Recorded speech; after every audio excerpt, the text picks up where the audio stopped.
Hello, everybody, and many blessings. And I'm just praying and hoping that the Lord is blessing you despite all of the challenges in this season. And what I'd hope to do today was go a bit further on what I think the Lord is doing with us in this season. And if you remember, if you watch the videos quite regularly, you'll remember that the Lord had got my attention about the change of the tide. You know, that moment when you're watching the tide and we don't know whether it's coming in or whether it's going out. And the Lord was showing me that we're in that narrow season of opportunity where He's helping us to put down things that cannot come into this next season, to let the tide just wash them all away. And where He's beginning to give us a hint of what this next astounding season actually is going to be like. And you might be saying, well, I don't feel, things are very astounding at the moment. Okay, but I just want to explain to you what the Lord's been doing. And I've had a laugh, honestly, with the Lord this time. The Lord has a tremendous sense of humour, even when you are not feeling very, very funny at all. And so a few days ago, it was a Sunday morning, and we were getting ready to go to the meeting, and we were a bit late, and I was rushing, and I was really thinking, Lord, what is it that you've got for us this morning? And halfway down our stairs, I was running. Suddenly, the Lord spoke to me, and He said to me, I've come to give you life in all its fullness. Abundant life, life in full measure. It comes from the Gospel of John. You can look it up yourself. But basically, the fullness of the very fullness of the fullness of everything that Jesus died to bring us. And to be perfectly honest, that Sunday morning, and I try to be honest, I wasn't feeling that abundant life. We had a few problems going on. We had a lot of things to do.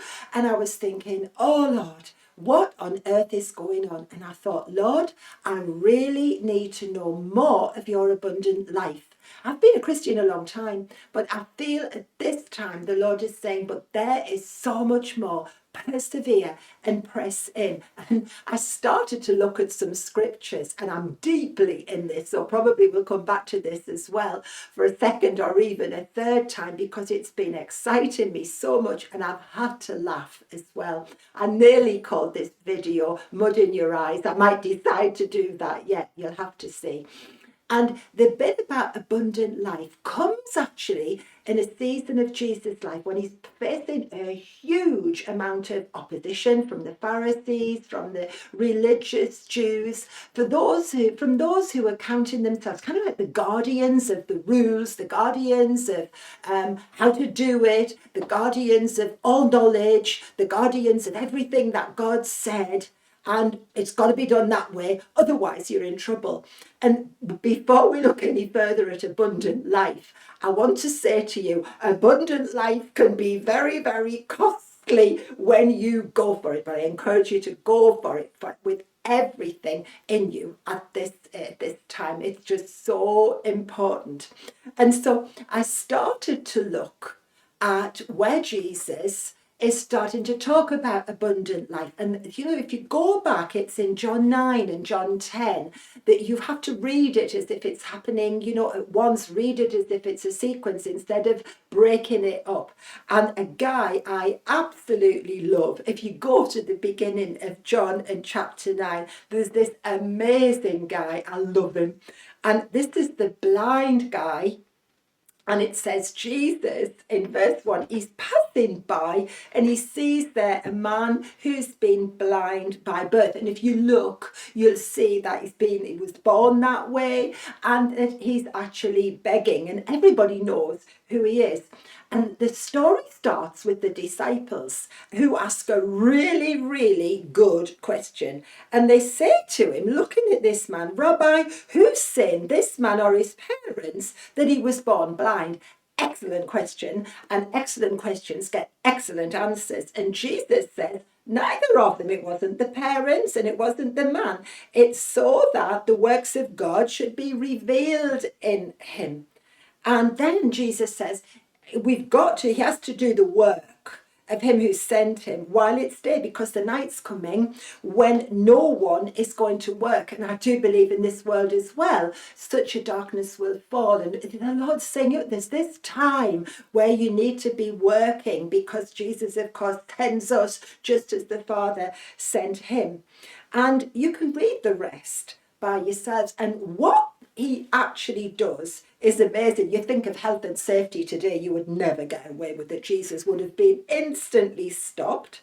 And he says these things to the disciples, and instead of answering them anymore, he spits on the ground, makes clay with the saliva, and he anoints the eyes of the blind man with the clay or with the mud. Okay? Now, it seems a bit unusual. And nowadays, I think, well, it wouldn't be allowed at all, would it? I often think of people like Smith Wigglesworth. You know, he used to thump people in the stomach, but then they were healed of cancer, so I suppose they weren't going to be complaining about it at all. So Jesus is already out of the ordinary, and he sends the guy to go to the pool of Siloam, and it says it means sent. And the guy comes back, has washed the mud and the saliva, no doubt, off his eyes, and he comes back seeing. Well, of course, there is a massive inquiry. And I feel like, the Lord is saying, I'm going to be doing some unusual things. Are you ready? And this guy, of course, everybody knows him. Jesus likes to heal, doesn't he? People who everybody knows, everybody's used to their circumstances and their situation, and everybody's got their own theories about why the person isn't healed. And they don't even recognize him at first. So 3 times this guy who's now just been healed, if you imagine what he must have been feeling, the first time they say, how were your eyes open? Well, wouldn't you want to know? I love it. He says, well, this guy called Jesus came with clay, he anoints my eyes and said, go to the pool, get washed, and now I see. And of course, they're absolutely amazed. What do? They go to the guardians of how it should be done, because it's a Sabbath as well, we find out. And apparently you're not allowed to spit, or definitely not to mix your spit with the mud on a Sabbath. I don't know about the rest of the week, but not on a Sabbath. So we've got a Jesus doing really unusual things. And the Pharisees want to know now what is going on. Of course, the real crux of the matter is they don't like the idea that Jesus is doing miracles that they can't. They haven't approved them. They haven't known anything about them. And it came to me as I was speaking to our people on Sunday that the Pharisees can get in our head, that we don't like things happening in a way that we don't understand, we don't comprehend, or perhaps in some unsavory way. And we have that tendency to criticize. And the minute you say, oh, that wouldn't be me, well, wait and see whether that's going to be you or not. And later on, again, the man is asked by the Pharisees, how did you receive your sight? And he says, well, the guy put clay on my eyes and now I see. And they still kind of go on. They call the parents. Now, another lesson to learn is that being healed like this, it will get you thrown out of the synagogue. And the parents don't want to be thrown out of the synagogue, because it isn't nice to be thrown out of the synagogue. They want to be able to keep going to the synagogue. So they're not going to answer the Pharisees, because they know what's going to happen. And they say, well, he's old enough, ask our son. And little by little, if you notice the man's answers, he's healed, but he's actually converted as he's answering the people who were saying, how does this happen? And he says to the Pharisees, he's got guts now. He said, I don't know whether Jesus is a sinner. I don't know at all. But one thing I do know, I was blind and now I can see. And they still go on. And he said, look, I'm getting fed up now. I told you you didn't listen. Why do you want to hear it again? And they say, now we know that you're his disciple. And then he finally says, this guy is a prophet. And the man says, this is a marvellous thing. You don't know where he's from, yet he's opened my eyes. We know that God doesn't hear sinners, but if anyone's a worshipper of God and does his will, he hears him. He's preaching now. Since the world began, it's been unheard of that anyone opened the eyes of one who was born blind. And if this man were not from God, he would do nothing. Wow. And he gets thrown out of the synagogue. There are worse situations. I often think of poor Lazarus. He died. We know that Jesus brought him back to life, but we know that afterwards the religious people, the guardians of the law, this shouldn't have happened. They're upset that the guy's been resurrected and they try to kill him again. So it could be worse. The blind guy then gets to meet Jesus, and Jesus says, do you believe in the Son of God? You bet by then that guy believes. And you might think, I know this story. Well, on Sunday morning, I was thinking, I want that kind of abundant life as well. When the Lord started to come in and say, there is more. But are we prepared to pay the price to get that abundant life? And God is testing our attitudes, I think, in this season. Abundant life is risky and it will cost you. All right? And I love what Jesus says at the end of what's chapter 9 for us. He said the blind guy who can now see worships Jesus, and Jesus says for judgment, I've come into this world that those who do not see may see, and that those who see may be made blind. And I have a sense that God is doing something through the Holy Spirit with our spiritual sight that will be surprising and exciting, and we need to be prepared to be amazed, but we also need to be made aware of our own blind spots. I think a lot's going to happen over these next few months. I believe that by the autumn we will not recognise the world, and we will not recognise our faith in the way that we thought that we had. We need perhaps the mud on our eyes as well. I wonder who we are.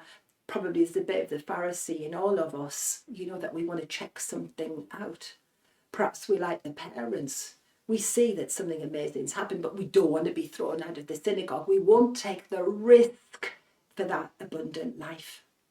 But Jesus has come to bring it. Maybe he'll meet you halfway down the stairs on a Sunday morning. I hope so. And Lord, I just pray for all of us in this season. Lord, if it takes for you to spit and put mud in our eyes for us to be able to see more of you, if it takes you, Lord, to show us how critical we can be, if it takes you, Lord, to show us that we ourselves think we're the guardians of everything that is of you, Lord, show us where we've got blind spots there. And Lord, I know you want to challenge all of us. How much do we want that abundant life?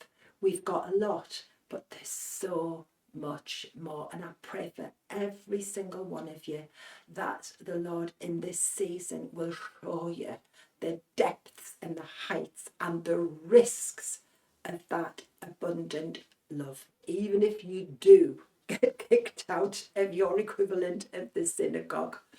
All right. Blessings, everybody. Amen.